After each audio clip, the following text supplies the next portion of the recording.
ये एक सच की जीत है और सत्यमेव जयते।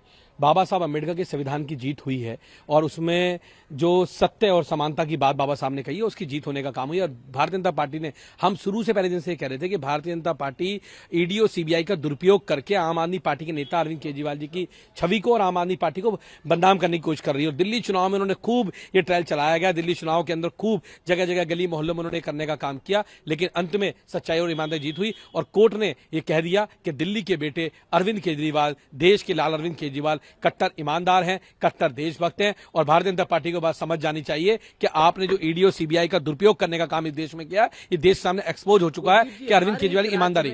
बीजेपी ने कैसे इस ईडी और सीबीआई का दुरुपयोग करने का काम इस देश में किया, हमने इसको बार बार एक्सपोज किया। हमने कहा था कि इनके पास कोई सबूत नहीं है, लेकिन तारीख पे तारीख मांगने का काम कर रहे थे। और कोर्ट ने आज ये साबित कर दिया कि अरविंद केजरीवाल, मनीष सिसोदिया और पूरी आम आदमी पार्टी कट्टर ईमानदार, कट्टर देशभक्त लोग हैं। और मुझे लगता है कि भारतीय जनता पार्टी के नेताओं को तो नाक रगड़ के माफी मांगनी चाहिए कि हमने गलती करी कि हमने ईडी और सीबीआई का दुरुपयोग करके अरविंद केजरीवाल की रानी छवि को धूमिल करने का काम किया, उनकी ईमानदारी पे दाग लगाने का काम किया। अरविंद केजरीवाल एक कट्टर ईमानदार और कट्टर देशभक्त नेता है। जब एक ही व्यक्ति बार बार एक देश के प्रधानमंत्री इस बात को कहते हैं, गली गली में इस बात को पहुंचाने का भारतीय जनता पार्टी के लोग करते हैं, तो उन्होंने एक प्रोपेगेंडे के तहत इसको किया था, क्योंकि वो आम आदमी पार्टी की जो शिक्षा और स्वास्थ्य की राजनीति थी, जो देश को लाभ पहुंचाने की राजनीति थी, उससे वो घबराए हुए थे। अरविंद केजरीवाल जी की ईमानदार छवि के आगे मोदी जी की छवि का दिखती नहीं थी, वो धूमिल हो जाती थी, क्योंकि अरविंद केजरीवाल की छवि एक ईमानदार नेता की छवि थी। उसको धूमिल करने के लिए उन्होंने षड्यंत्र रचा और दिल्ली के चुनाव में भी उन्होंने सत्ता हासिल करने के लिए इसका प्रयोग करने का काम किया। देश में चुनाव है, दिल्ली,